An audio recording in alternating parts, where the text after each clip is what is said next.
Hello, fellow travelers, and welcome to Misfit Peacock Radio Theater, a lighthouse at the end of the world. Our time together is drawing closer to an end as Simon and Maura near the resolution of their journey. But worry not, this is our penultimate meeting.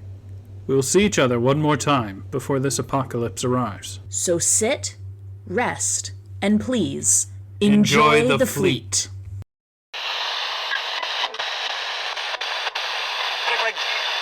Earth, home to humanity for millennia, now uninhabitable. Humanity has taken to the stars in massive spaceships known as starliners. Now, we wander through space in search of a new home. Until such time, we will only know of life in the fleet.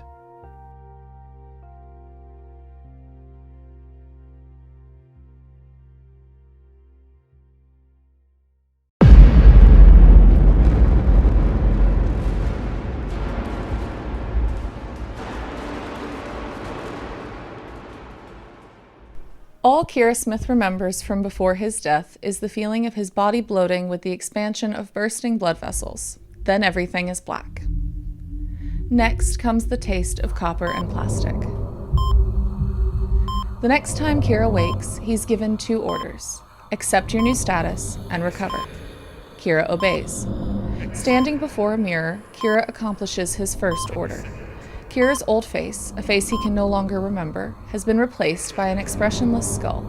His eyes remain the same, but his nose and mouth are gone, replaced by 3 large tubes that have been twisted together to create an artificial esophagus. His chest is more of the same, a neatly packed mass of hoses sucking on the air and feeding his body. What comes next is a blur of rehabilitation, the process of returning Kira's body to its once impressive physique. When the rehabilitation is done, Kira is taken to a secret place and shown a room lined with coffins. He's ordered to lay down in one of these coffins, and Kira obeys. An IV is inserted into his arm. The coffin lid is closed. Then Kira is allowed to rest.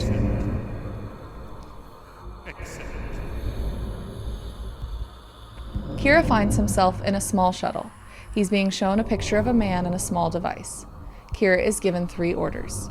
Kill the man, retrieve the device, and reach the Olympia. Kira obeys. Upon reaching the Olympia, Kira is shown a new set of pictures and given the same orders. Kill the man, retrieve the device, and rendezvous with local authorities. Kira obeys. Kira finds the man, recovers the device, and suddenly a smell. The scent of something greasy and metallic comes to him. The smell opens a crack in his mind like a scab preparing to peel. Through that crack comes a single word: oxidizer. For the first time since waking, Kira hesitates. He realizes he is standing above a woman poised to land a killing blow. He chooses to let her live.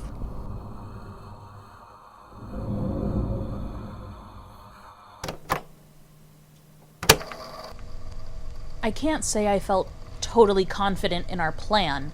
I figured I could get us off the ship no problem, but I was worried about Simon. He would be right on Kira's heels, or Kira would be on his.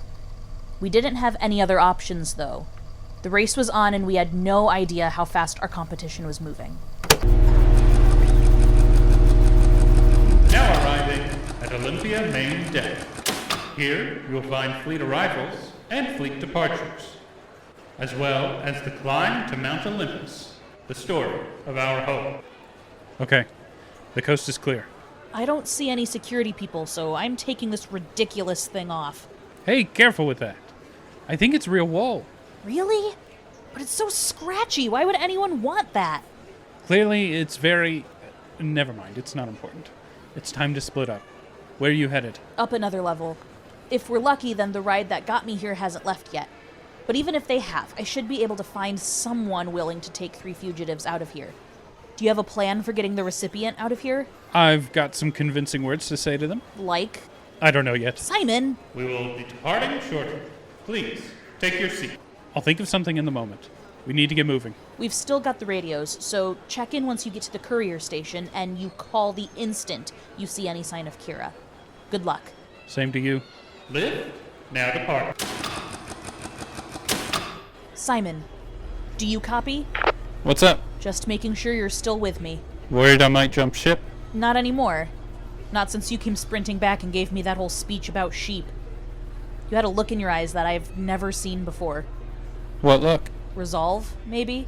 I think it's fair to say that this is the first time in a long time that I have felt any sort of purpose. Not inspired by mail delivery? I thought I was, but now I think I just felt comfortable. I'm terrified now, but I know I'm doing the right thing. I know how you feel, but I can't say purpose is all it's cracked up to be. What do you mean? I really miss the days when all I had to worry about was getting a project done on time, and a mistake just meant another day or two to fix the problem. Now there are lives on the line, and there's no end in sight for my work. I'm tired, but I know what I'm doing is some of the most important work I'll ever do. How did you wind up doing this? Representing the Verona refugees, I mean. I just sort of started doing it. I spent a few weeks aboard an overfull lifeboat with my family, and nothing was being done to get the people relocated. I did a little digging and found out Overfleet hadn't even assigned a representative to us yet, so I volunteered. They must be desperate for help because they got me approved and working by the next day. No training? A 2-hour seminar on effective communication. Sounds like Overfleet. Yeah.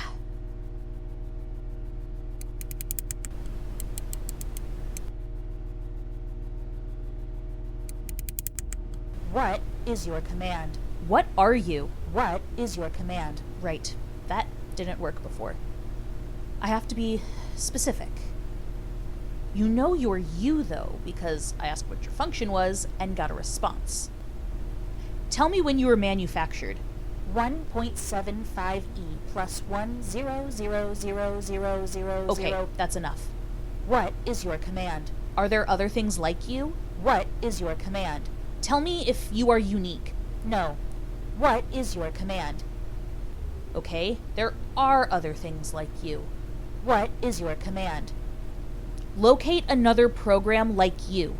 Program 094-C is approximately 8,046.72 meters away. You can locate the other frequency program? What is your command? If I'm right that the package has a frequency program like you in it, then we can keep tabs on Kira. What is your command? Locate another program like you. Program 094-C is approximately 8,051.32 meters away. Thank you. Simon, I figured out something interesting. What did you find out? I was playing around with the frequency program, and I figured out that it can locate other programs like it. What does that mean, though? Other programs like it? I'm not sure, but when I refer to the program as you, it seems to get what I mean. Okay. So did it give you the location of another program? Yeah, it gave me an approximate distance to the next one. So if you're right about the package having a frequency program in it, then we can have an idea of where it is. Of where Kira is. Exactly. It doesn't do us a whole lot of good as long as I'm moving, though. Or without knowing where I am in relation. Right. I'll check back in after I've talked to the Mercedes crew. Okay. Now arriving at Fuel Depot A. Fuel line guild members may now depart. All other passengers, please remain seated. I'm at the fuel depot. I'll see you later. Okay. Be safe.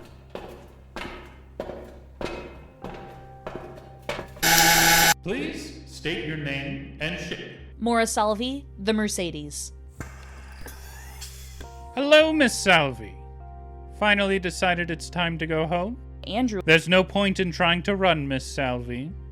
And please, take your hand out of your pocket. I know what you took from me, and I know you figured out how to use it. That scene on the lift was hard to miss.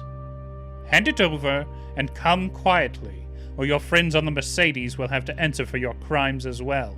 Fine.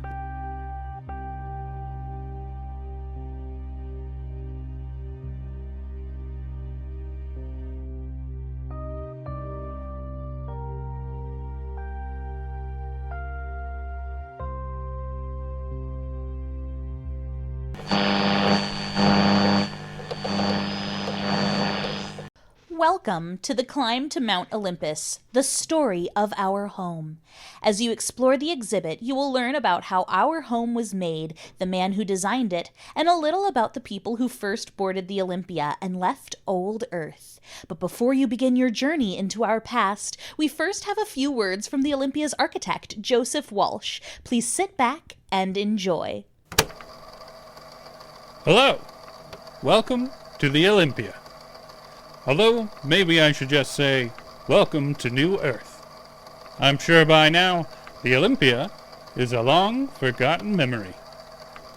Maybe this recording is just a dusty old tape in an old museum. I certainly hope so. Nevertheless, I'm excited to tell you about what it was like to design a community for millions of people and create a comfortable space for them to call home. When I was hired to design one of the starliners for the southeastern region of the United States, I was at a loss for where to draw inspiration from. The rich farmlands and verdant coast of that region were beautiful, but it seemed distasteful to have such heavy reminders of what people had lost and what people were leaving behind. So I looked elsewhere for inspiration. What grabbed my attention was the city of Atlanta, a city with a history of being burned to the ground, only to be rebuilt into a thriving metropolis. I thought that was something I could work with, but the name Atlanta was already taken, so I looked into the name and found that it was of ancient Greek origin. That is when inspiration struck. I immediately began picturing this monumental ship, a monument to stand the test of time, just like those Greek myths and legends had. I actually started with designing its center, the Mega Power Lift, a way for everyone living on board the Olympia to get around quickly and easily, with access to every deck. This is a community, after all, a very large community, but a united front nonetheless. I was so inspired by this ideal of a grand mountain where the gods all once lived that I wanted people to feel as though they were scaling a mountain as a community in this massive lift.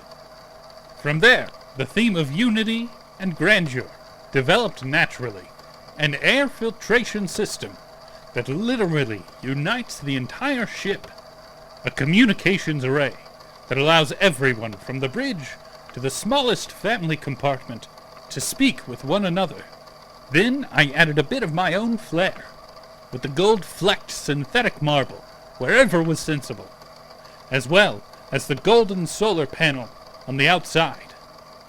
Well, I think you've heard quite enough from me. It is time for you to continue on through the exhibit and see for yourselves how the Olympia and some of the other starliners were built. Enjoy, and remember, always look out for each other.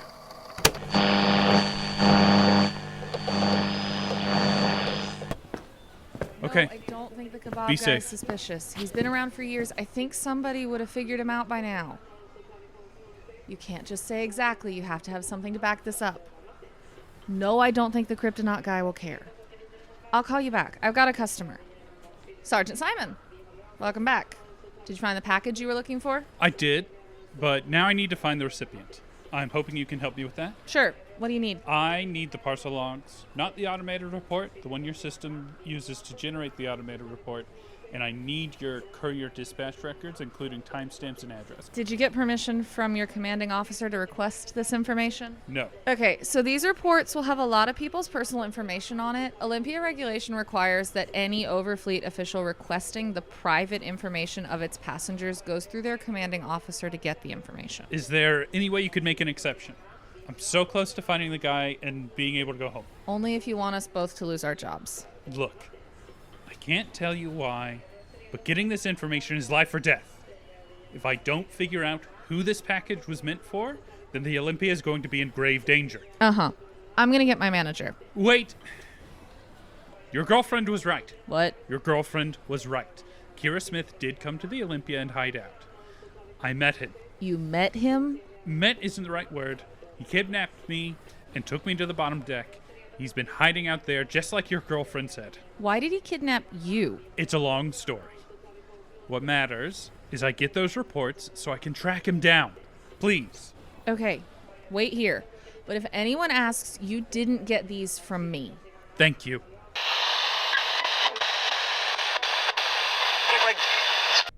I'm required to notify you that this interrogation is being recorded. Please acknowledge for the record that you understand. I understand. Please state your name for the record. I'd rather just get to the point. And we will, once you give your name. Maura Salvi. Good. Now let's get to the point.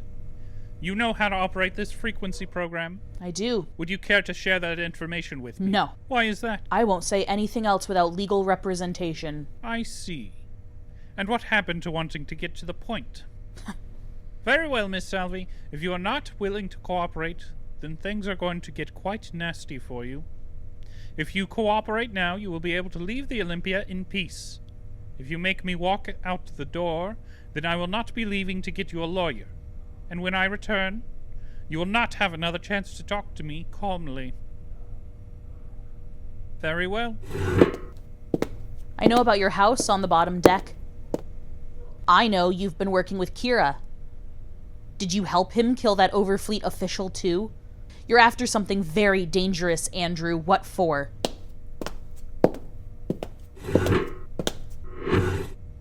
Would you care to elaborate? No. I think you know exactly what I'm talking about. I assure you, I've no idea what you are talking about. You're trying too hard, Andrew. That speech you gave was well rehearsed, but you're in too much of a hurry. I've got something you need, and you aren't going to harm a hair on my head till I give it up. I've no qualms about harming you as long as you are an obstacle in my path. But you're right. I've no intention of touching a hair on your head. I don't need to. Do you think I'm just going to blurt it out if you sit here in silence long enough? I did not grow up on the Olympia. I grew up on a squalid little starliner called the Dust Mother. It was a fuel factory.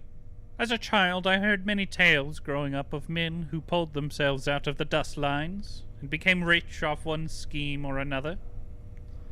But what I heard more of was the stories of men who tried to make something of themselves and failed. Are you familiar with Hiram Bell? Of course. Everyone has heard that ghost story. Oh, but it is much more than a ghost story where I come from. It is the true story of how their sister ship, the Theodosia, disappeared into oblivion. Please. Everyone knows it's just a scary story people tell to kids. They still hold a vigil every year aboard the Dust Mother, in honor of the millions of people Hiram Bell undoubtedly killed. Many had families aboard the Theodosia, you see, and they still remember the horror of watching as their loved ones flew off into the abyss at light speed. One moment they were there, then the next millions were just gone. The people of the Dust Mother cursed Hiram's name. They told the tale of his deeds so much that it spread throughout the fleet. So now Hiram's name is forever associated with a madman. Do you have a point you're trying to get at? Humanity is not a forgiving species, Miss Salvi. I'm going to make you just like Hiram Bell. All of humanity will know the name Maura Salvi, and they will curse it for all of time. Unless you start cooperating. You're still trying too hard. Very well, Miss Salvi. We will do this the hard way.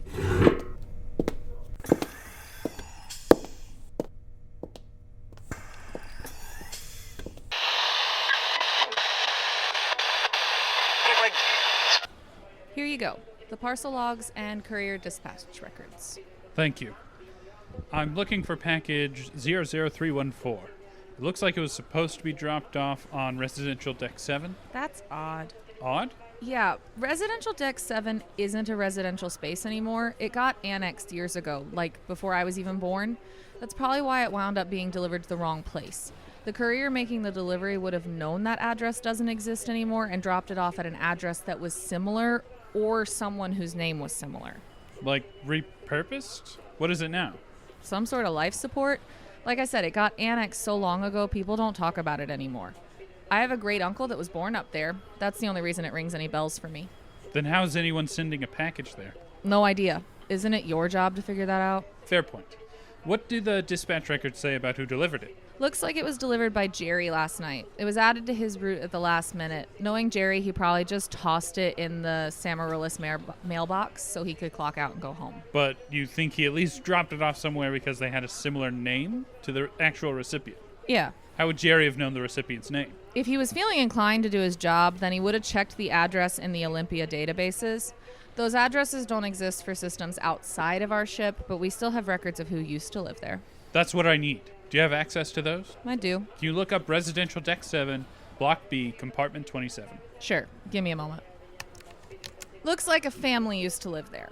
Last name, Samarillis. Marco and Sophie with a kid named Alexander. I'm not seeing that last name anywhere in these reports. That doesn't surprise me. They probably left the Olympia once their home got annexed. But why did a package get sent to their home? Just a mistake? No, there's got to be more going on here. Do any of those names ring a bell for you? Yeah, but it wouldn't be him. Who? Alexander Samarillis. That's the pilot. The Olympia's pilot? Yeah, but I doubt anyone was sending something to him through the courier services. Thank you, Pandora. For what? You really don't think this package was sent to the pilot, do you? You have no idea how helpful you've been. Are you really going to see the pilot?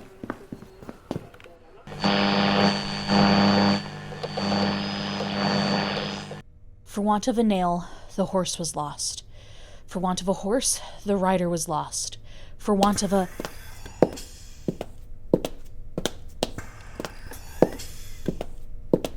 Maura, come in. Maura, I know who the recipient is. Where are you?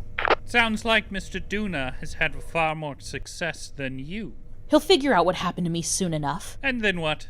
He'll come to your rescue? He's smart. He'll get the recipient out of here and out of your reach. I doubt that. He's being watched very closely. As soon as he gets close, he will be killed. Unless you cooperate.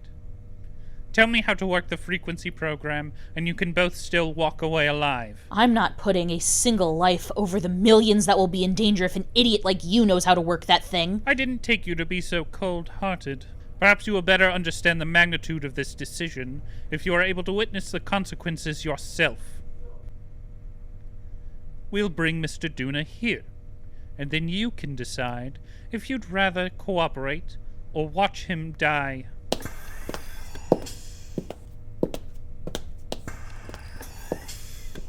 Saint of the Olympia, if you can hear me, please help us. I don't think any of us will make it out of this if you don't.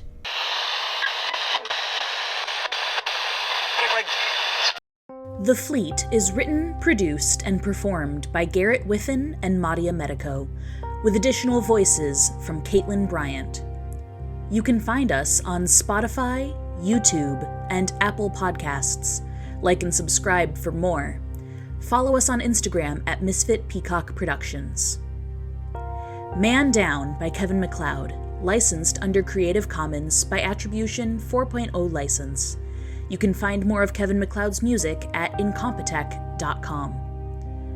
The Fleet is a podcast distributed by Misfit Peacock Productions and licensed under a Creative Commons Attribution Non-Commercial Share-alike 4.0 international license. And whoever needs to hear this, the best thing you can be is comfortable with yourself.